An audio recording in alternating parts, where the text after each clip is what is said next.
dipakai sebelumnya itu adalah milik yayasan. Nah, untuk itu waktu itu juga Pak Bupati terus, walaupun jadi DPR RI, terus tadi disebutkan bahwa kita punya Utoh dari Buah-Buah sampai ke Ujung Jaya, dan beliau juga mempromosikan, saya lihat ada gambar pesawat 39 km Ujung Jaya ke Bandara Kertajati. Beliau mempromosikan semua minta market itu di masjid. Beliau punya komitmen, saya kasih plus dulu buat Pak Bupati ini, karena beliau punya komitmen untuk membangun Sumedang. Alhamdulillah kita awali dengan musrenbang ini, kita wujudkan dengan isu tadi, untuk kemiskinan dan pengangguran. Kita akan turunkan angka kemiskinan dari 9,5% tadi. Kemudian ke pendidikan dan kesehatan, memang usia harapan hidup kita masih kalah dengan dunia luar atau dengan negara lain. Simpel sebetulnya, kita harus punya tingkat kebahagiaan. Tingkat kebahagiaan itu diukur dari kita kongko-kongko atau silaturahmi. Silaturahim pada saat pagi hari kita ngobrol, dan kemudian juga sore harinya setelah bekerja ngobrol-ngobrol lagi, itu akan meningkatkan usia harapan hidup. Contoh itu di negeri di Norwegia, ya, itu jelas angka harapan hidupnya sangat tinggi. Nah, kita di Jawa Barat, di Sumedang, ya mungkin dengan silaturahim, dengan tujuan, itu pasti kita akan memperpanjang usia hidup kita. Ya. Tadi dikatakan, saya catat angka kematian bayi cukup tinggi. Nah, ini juga harus kita sinergikan dengan program pemerintah provinsi. Kemudian juga stunting, ya, boleh dikatakan yang belum berkembang secara maksimal, atau tadi kata Bapak Bupati masih kecil-kecil kerdil, ya, itu 28%. Nah, ini harapan bahwa kita tidak inginkan untuk itu, untuk generasi muda kita. Dan data juga mengatakan bahwa umur 70 itu masih usia remaja. Kalau sudah tua itu nanti masuknya 80 ke atas, ya. Jadi masih remaja kalau 70 itu. Berarti angka harapan hidup kita juga harus bisa mencapai di atas 73 tahun. Kemudian juga rata-rata lama sekolah, ini harapan. Kemudian juga saya sering berdiskusi dengan Pak Bupati, kita punya universitas atau center of knowledge itu adanya di Sumedang, bukan di Bandung. Itu Sumedang, ya, ada teknopark nanti pendidikan dan sebagainya. Tapi bagaimana, ya, sementara tidak memberikan secara langsung efeknya dengan adanya Universitas Pajajaran dan sebagainya. Nah, ini merupakan center of knowledge untuk Sumedang untuk mengembangkan di dunia pendidikan. Jadi harapannya nanti seluruh warga Sumedang ini semua punya detailnya adalah S1 minimal, karena punya center of knowledge. Kemudian juga yang ketiga, Pak Bupati atau pemerintah Kabupaten Sumedang, infrastruktur jalan dan jembatan dan irigasi. Nah, ini juga harus bermanfaat, karena setahu saya 32 tahun membangun Jati Gede dan sampai dipindahkan penduduknya. Saya dari mulai staf masuk Bapeda itu memindahkan penduduknya ke Tasikmalaya, ke Garut, ke Bojonggabir, ke Arinem, sampai ke Cianjur, sampai ke Pelabuhan Ratu, ya, pemindahan penduduknya. Tapi karena terlambat pembangunannya, mereka kembali lagi. Mereka kembali lagi di Arinem itu tidak ada lagi warganya. Tapi alhamdulillah sekarang sudah bisa tadi 3.500 liter per detik, ya, untuk sumber air, dan kemudian juga untuk mengairi persawahan dan sebagainya. Nah, ini manfaat, dan juga harus ada multiplier effect terhadap Sumedangnya sendiri, ya. Nah, kemudian juga investasi dan pertumbuhan ekonomi. Ini perlu, karena investasi di Sumedang, saya melihat bahwa Sumedang ini sering dikatakan sumber alamnya atau geografisnya untuk Sumedang ini diciptakan pada saat Tuhan bersih. Kenapa dikatakan seperti itu? Karena apapun tumbuh. Tadi saya pagi-pagi dikasih sarapan kue Cilembu. Ya, kue Cilembu ini terkenalnya malah ada di Bandung Barat, yang keluarnya bukan dari Cirebon, dari Sumedang. Ini yang harus di-labeling kaitan dengan kue Cilembu dan lain sebagainya. Karena setahu saya itu di daerah Cililin kue Cilembunya besar-besar. Dan kemudian juga di-labeling bahwa kue Cilembu adalah dari Bandung Barat. Jadi jangan sampai kalah Sumedang yang tadi dikatakan. Saya lihat sekilas info pembangunan Sumedang, ada tahu dan lain sebagainya.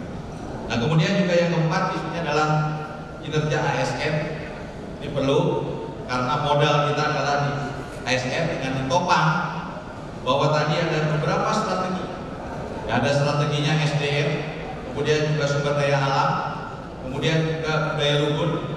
Budaya luhur setahu saya di Sumedang ada Sumedang Lama. Nah ini yang ada rajanya. Kalau kita bukan keturunan raja, ya.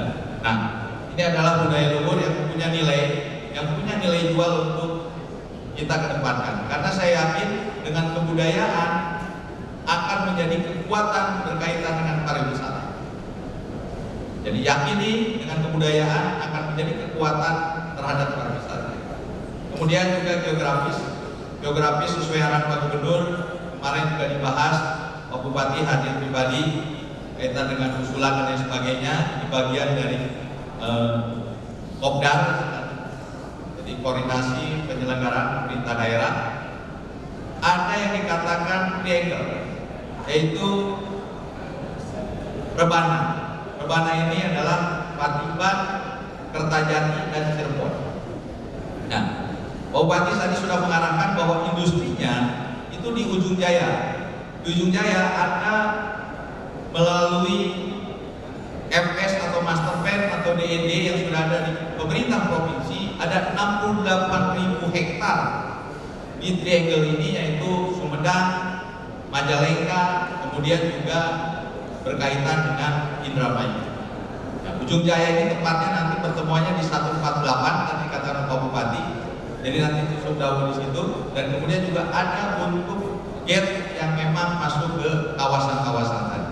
Ini harus ditangkap dengan adanya triangle ini. Jadi harapannya kita akan ke sana. Triangle ini ada Bandara Kertajati yang memang memberikan trigger terhadap kota Sumedang, Kabupaten Sumedang. Kemudian juga ada kawasan ekonomi khusus. Ini juga kita akan terus, karena Jati Gede harus ada kawasan ekonomi khusus. Ya, jangan sampai kita melihat ya, bahwa Jati Gede nanti banyak kolam apung. Ini banyak, saya pernah melihat dengan Pak Gubernur menggunakan heli, sudah ada beberapa. Ini perlu penertiban Pak Bupati, jangan sampai nanti Jatiluhur, kemudian juga nanti seperti Cirata dan Saguling. Ya. Nah, ini kaitan dengan kawasan ekonomi khusus dan kawasan pendidikan dituangkan di dalam strategi tadi. Lanjut ke cara baru perencanaan provinsi. Kita Pak Gubernur terus cara baru. Terus. Nah ini kemarin dibahas dengan Pak Gubernur bahwa kita berbicara program dan pembangunan, kita ada beberapa sumber untuk men-trigger pembangunan. Kalau kita berharap pada APBD Kabupaten Sumedang, APBD Provinsi, ini kurang lebih hanya 10%. Karena APBD Provinsi 32 triliun belum dibagi belanja langsungnya, belum dibagi belanja pendidikan, kesehatan, infrastruktur dan sebagainya. Bantuan kabupaten kota habis. Ini ada cara baru, kita punya cara baru dari Pak Gubernur, bagaimana kita mengadministrasikan dengan seluruh pemangku kepentingan, ya, yang sering dikatakan kedekatan pentahelik. Nah, ini dalam akademik, bisnis, community, government, dan media. Kalau kita cerita pada media juga tidak akan bisa melaksanakan. Nah ini yang melalui pendekatan pentahelik, kemudian juga pendekatan ini yang akan kita pakai dalam musrenbang dan penggalangan pendanaan oleh kolaborasi pendanaan baik bersumber dari APBN, APBD provinsi, APBD kabupaten kota, masyarakat atau dana umat, pinjaman daerah, dan CSR, KPBU dan bantuan luar negeri. Dan bantuan luar negeri kemarin diarahkan oleh Pak Gubernur pada saat lockdown akan dicoba kepada seluruh kabupaten kota. Ini Pak Gubernur akan sama-sama kaitan dengan air bersih dan lain sebagainya akan siap melakukan bantuan KPBU ya. Di KPBU Mas Sekda ini harus mau dikawal karena beliau juga pernah di pusat. Bagaimana KPBU ini atau public private partnership ya, bisa saja nanti kawasan ekonomi khusus kita angkat dari KPBU atau nanti pariwisata dan sebagainya ya, yang berkembang dan sebagainya, ini kita bisa lakukan nanti pendanaannya melalui KPBU. Ada 8 yang solusi untuk pendanaan. Kalau kita bertumbuh tadi filosofi dikatakan oleh Pak Bupati, jangan hanya shopping list atau long list yang ada, tapi harus paten menjadi short list. Jadi betul-betul ini bukan hanya hilang saja, tapi semuanya harus diakomodir dengan multi pendanaan ini yang akan kita carikan.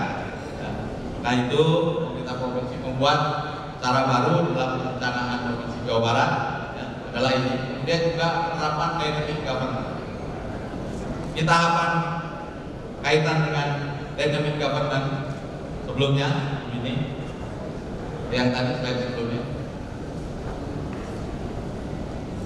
Nah ini penerapan dynamic. Yang pertama kita ini SDM kita biasanya terkenal dengan rule governance. Kemudian kita ada performance governance. Jadi kinerjanya saja output selesai sudah. Jadi pengennya kopi ya sudah jadi kopi. Tapi kalau kita ada governance, dynamic governance berarti ada terobosan-terobosan baru yang kita, cara baru yang diinginkan oleh Pak Gubernur adalah seperti. Jadi ada alignment dengan kabupaten kota, hingga nanti cara baru ini terkait dengan dynamic governance dengan kolaborasi pendanaan. Kemudian juga berikutnya adalah pendekatan spasial dan aspasial. Nah, ini melalui tadi ya, wilayah tadi dikatakan oleh Pak Bupati ada kawasan Jatiwangi atau Kadipaten, kemudian juga ada kawasan Regel yang Patimban yang nanti menjadikan pertumbuhan multiple efeknya untuk Kabupaten Sumedang. Dan kemudian juga ada Jati Gede, dan kemudian juga direncanakan reaktivasi jalur kereta api yang harus segera terwujud sampai tahun 2003 ini sudah terwujud sepanjang Ranca Ekek Tanjung Sari sepanjang 12,8 km. Ini harapan karena di tahun ini melalui Dinas Perhubungan itu ada 7 miliar untuk rencana pembebasan stasiun di Jatinangor. Ya, ini harapan melalui pendekatan spasial dan juga sinkronisasi aplikasi dan terkoneksi data. Saya pikir perlu data dalam satu kebijakan ini harus ditopang dengan data informasi sehingga nanti sinerginya akan terlihat. Lanjut. Kemudian juga ketahapan dan tema pembangunan. Nah, ini tadi dikatakan juga oleh Pak Bupati bahwa peningkatan kesejahteraan masyarakat dan pelayanan. Tadi Pak Bupati akan bikin mall, saya inginkan baik.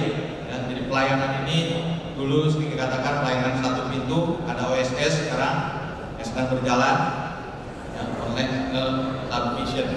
Ya. Nah ini yang kita inginkan. Jadi nanti kalau mau berinvestasi harus cepat. Ya. Di kita biasanya tataran birokrasi di kita kalau bisa diperpanjang. Kita shortcut birokrasi. Kita inginkan itu. Jadi sudah sejalan antara visi misi Pak Gubernur dengan Pak Bupati. Kita shortcut dan birokrasinya, apalagi tadi dengan Pak Pimpinan DPRD sudah mendapatkan TPP, tunjangan menambah penghasilan, harus tambah kampret ASN ya. Jadi harus ada kinerjanya, harus full speed. Nah ini ya temanya sampai nanti 2023 yang mencapai kemandirian masyarakat Jawa Barat. Jadi mencapai Jabar juara lahir batin dengan didukung inovasi dan kolaborasi diharapkan tahun 2023. Ini adalah visi-visi Pak Gubernur yang sudah alignment dengan kabupaten kota. Lanjut ke prioritas pembangunan. Ke isu strategis. Sebelum ini ada isu strategis. Nah ini adalah kualitas nilai kehidupan dan daya saing sumber daya manusia. Ya, kita harus punya daya saing, terutama di dalam kehidupan kita. Dan juga kemiskinan, pengangguran dan masalah sosial. Ini sama. Ya, bagaimana kita menurunkan angka kemiskinan, pengangguran, ya, pertumbuhan dan pemerataan pertumbuhan sesuai dengan daya dukung dan daya tampung lingkungan. Ya, kemudian juga produktivitas dan daya saing ekonomi yang berkelanjutan. Yang kelima adalah reformasi birokrasi. Nah ini adalah isu strategis pemerintah Provinsi Jawa Barat yang memang semuanya ada di kabupaten kota. Ya, kita sudah alignment. Lanjut. Pak Bupati, Pak Wakil Bupati, Pak Lupakan dari Kemenas, narasumber kita pada siang hari ini, Bapak Ketua DPRD, Pak Alvin, Pak Kadis, dan Pak Wisata. Wah gedang, wah dure, Sumedang memang keren. Atur nuhun Pak Sampurasun. Selamat siang dan salam sejahtera bagi kita semua. Hadirin yang saya hormati, tugas pemerintah adalah mensejahterakan masyarakat. Tugas pemerintah adalah mengentaskan kemiskinan. Untuk mensejahterakan masyarakat, banyak cara yang bisa kita lakukan. Yang pertama adalah berbanyak investasi. Yang kedua, kembangkan pariwisata. Yang ketiga, cross cutting dari seluruh SKPD yang menembak angka kemiskinan. Yang keempat, mengarahkan dana desa untuk pengentasan kemiskinan. Dan yang kelima, one village, one product atau one village, one company. Jadi saya memiliki rumus dengan 5 hal itu. Saya yakin kemiskinan Sumedang bisa teratasi. Pertama, investasi diperbanyak. Kedua, pengembangan destinasi wisata, termasuk Pak Taufik. Insya Allah di 6 exit tol kita akan bangun destinasi wisata unggulan sesuai dengan potensinya, sehingga orang pengguna jalan tol akan keluar dulu dari setiap exit tol yang ada di Sumedang. Investasi, mengembangkan wisata, cross cutting dari seluruh SKPD camat, menembak kemiskinan. Yang keempat, mengarahkan, memanfaatkan dana desa untuk mengatasi kemiskinan. Yang kelima, one village, one product. Dan yang keenam, sarana pendukung lainnya, infrastruktur dan sebagainya. Itulah instrumen kita untuk mengentaskan kemiskinan. Selanjutnya, Ibu dan Bapak, saya ingin coba menyampaikan 3 hal saja. Yang pertama dimulai dari kita melihat struktur ekonomi Sumedang. Karena data ini jadi bahan untuk kita dalam mengambil kebijakan. Dari data jadi referensi bagi kita untuk mengambil kebijakan. Nah, ini struktur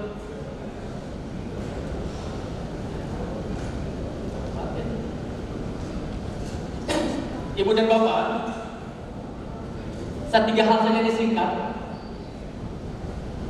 Yang di kiri pertumbuhan dan kontribusi lapangan usaha terhadap PDRB atau Produk Domestik Regional Bruto tahun 2017. Yang orange ini adalah pertumbuhannya, yang biru adalah kontribusi. Jadi yang terbesar di kita adalah kontribusi terbesar adalah sektor pertanian, 20,33%. Pertanian di bawah nih 20,33%.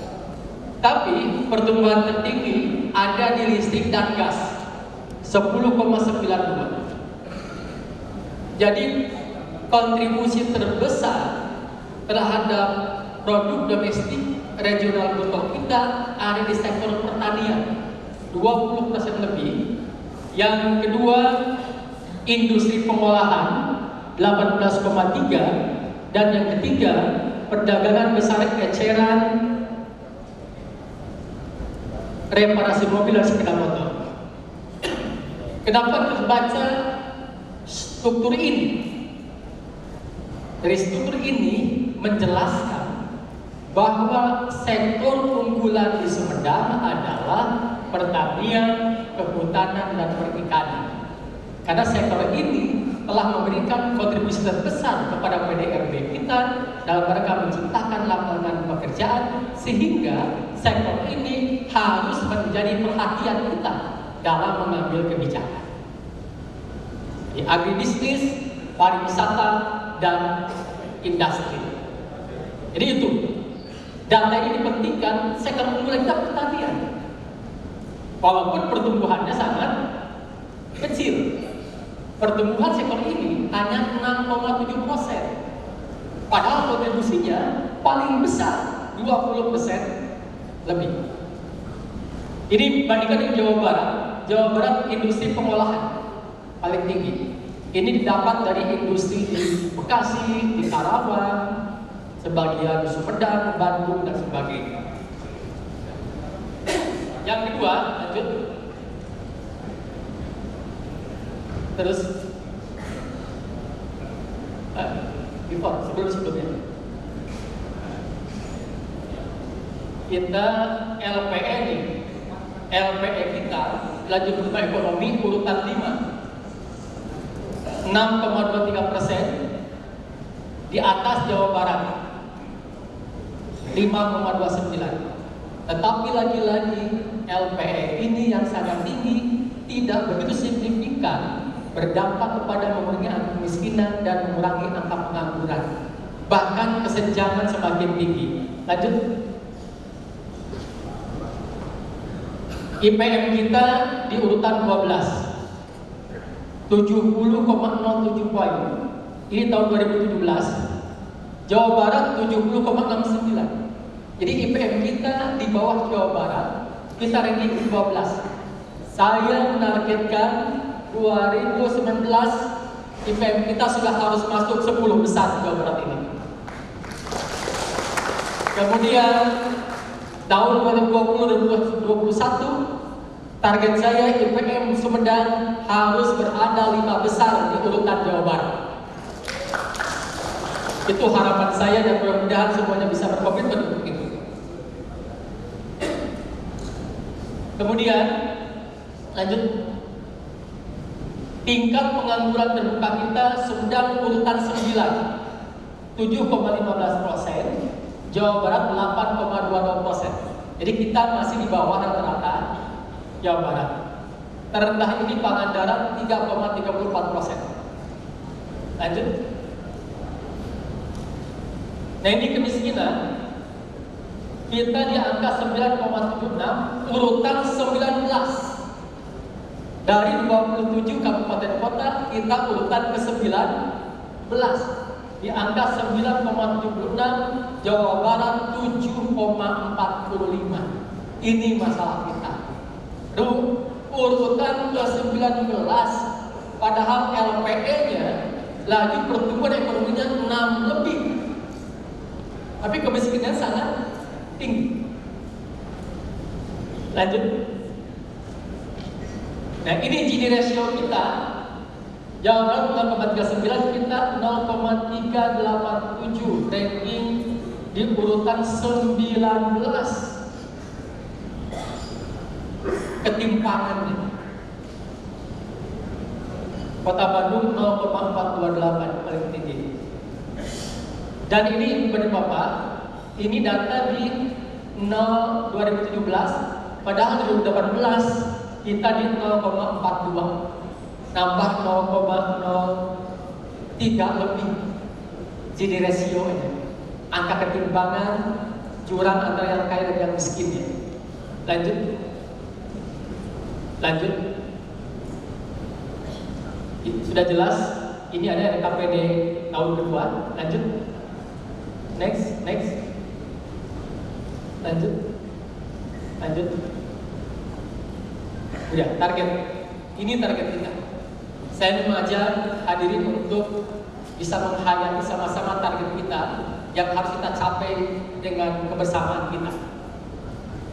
IPM Jawa Barat target Jabar untuk Sumedang di angka 71,30. 2020 ini Jawa Barat, Pak Taufik ya, menargetkan Sumedang di 71,30. Provinsi Jawa Barat sendiri tahun 2020 di angka 72,52 dan target kita di Sumedang di angka 71,92. Jadi kita lebih 0,6% dari yang ditargetkan oleh Jawa Barat.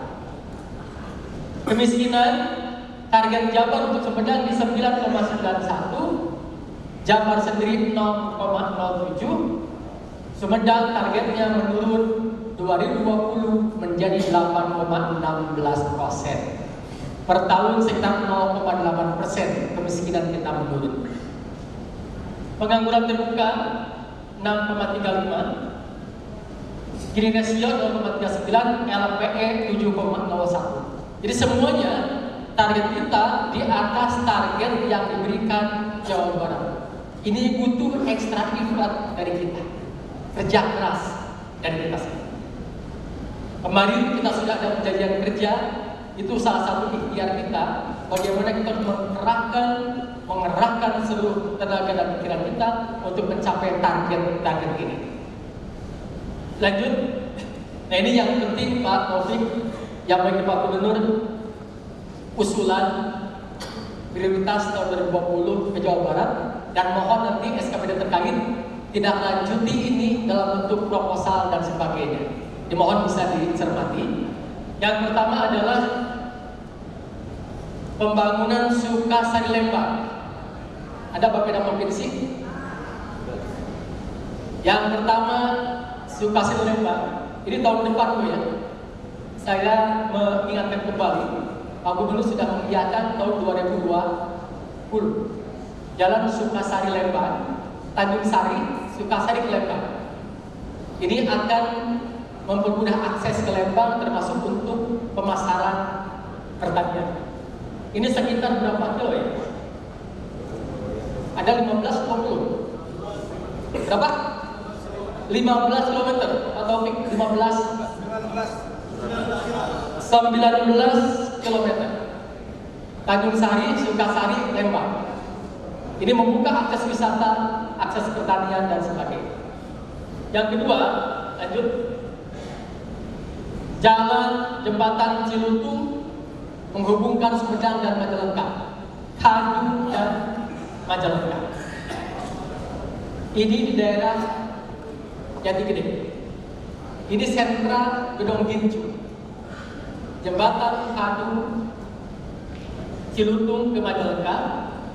Yang ketiga,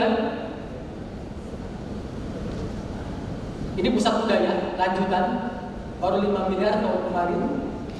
Tahun ini, tahun depan mudah-mudahan bisa nambah lagi 10 miliar lah Pak ya. Mudah-mudahan supaya 3 tahun bisa beres. Lanjut. Ini Masjid IPP, Masjid Pusat Pemerintahan, sekitar 15 miliar. Namanya Pak Taufik kemarin sudah saya sampaikan di Pak Gubernur, namanya Masjid Al-Kamil.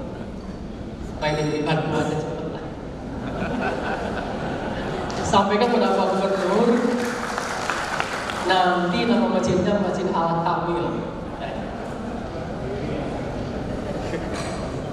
Jadi pusat pemerintahan kita belum punya masjid. Lanjut. Pembangunan embarkasi haji dan rumah sakit haji di Ujung Jaya. Ujung Jaya masuk kawasan Aerocity. Dulu saya pimpinan pansusnya. Jadi ini Aerocity sangat tepat kalau embarkasi haji ada di Ujung Jaya, termasuk rumah sakit haji. Lanjut.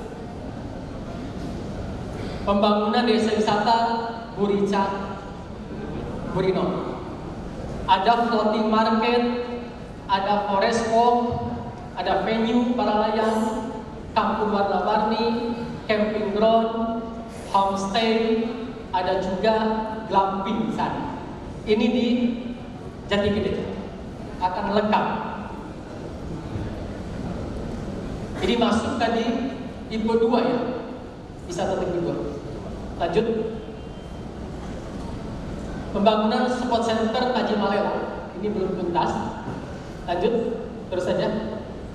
Common center, pembangunan common center, kemudian udah common center, bundaran inovasi, gedung kreatif. Ini di dekat birokrasi. Pembangunan gedung kreatif center. Kemudian Stadion Olahraga Internasional di Sakurajaya, Ujung Jaya. Filosofinya, Jawa Barat ada stadion utama, stadion bertaraf internasional itu di Bekasi, di Bogor ada di wilayah barat. Di tengah ada Bandung dan Jalan Harupat, GBLA dan Jalan Harupat. Di timur tepat sekali kalau Stadion Olahraga Internasional milik Jawa Barat ada di Ujung Jaya. Ini mengcover wilayah timur Jawa Barat. Barat ada Cirebon, barat ada Bekasi dan Bogor, tengah ada GBLA dan Jalan Harupat, timurnya di Ujung Jaya, Stadion Olahraga Internasional di daerah Ujung Jaya. Tanahnya tanah provinsi masih banyak di sana. Jadi lengkaplah sudah, tanahnya provinsi yang bangun provinsi. Lanjut. Ini one village, one company. Ini kampung Aluminium sudah ada, kampung sepatu dan nanti kampung kaos kaki. Ini nyambung dengan Jawa Barat. Lanjut. Revitalisasi pasar Impres dan Tanjung Sari. Ini kita usulkan ke Jawa Barat. Siapkan usulannya nanti. Lanjut. Pembangunan SMA, SMK di setiap kecamatan. Ini kewenangan provinsi. Saya minta setiap kecamatan di Sumedang minimal ada 1 SMA dan 1 SMK. Yang tahun ini kita mohon di Ujung Jaya, Paseh, kemudian Jatinangor dan Waduh SMK. Jadi konkret kita jelas usulannya. Lanjut. Pembangunan puskesmas rawat inap Jati Gede dan Sawah Dadar, supaya orang Jati Gede tidak harus ke Sumedang kalau mau dirawat inap, khusus ada di Jati Gede. Lanjut. Wisata para layang Batu Dua. Ini pernah menjadi venue pelaksanaan PON kemarin. Lanjut. Pembangunan mall pelayanan publik ini bertahap. Tahun ini sudah mulai bisa kita laksanakan. Kita rencananya Juli tahun ini akan di launching. Tapi pembangunannya bertahap. Next. Nah ini bintang iklannya mahal. Mahal, harus bekerja berapa bulan kan? Dengan surat 43%. Ini sentra Ubi Cilembu sebagai agrowisata. Jadi nih Pak objek habis pariwisata, keluar exit dari Ranca Kalong itu ke Cilembu hanya 2 kiloan, 3 kilo. Nanti mobil masuk ke perkebunan, nyambut ubi sendiri, membersihkan, open sendiri, makan sendiri, bayar sendiri juga. Jadi nanti kayak kawasan apelnya di Malang. Jadi kawasan agrowisata Ubi Cilembu. Ini dekat Panggi juga. Mana Pak Camat mau melihat? Malah insya Allah Jumat saya akan ke sana. Sudah ada private sektor yang siap untuk berkolaborasi dengan pemerintah desa. Nanti mohon disupport oleh provinsi, kawasan agrowisata Ubi Cilembu. Pak Renal Kasali waktu kesini kemarin menyatakan, Pak Dodi, yang saya tahu Ubi Cilembu itu ada di puncak.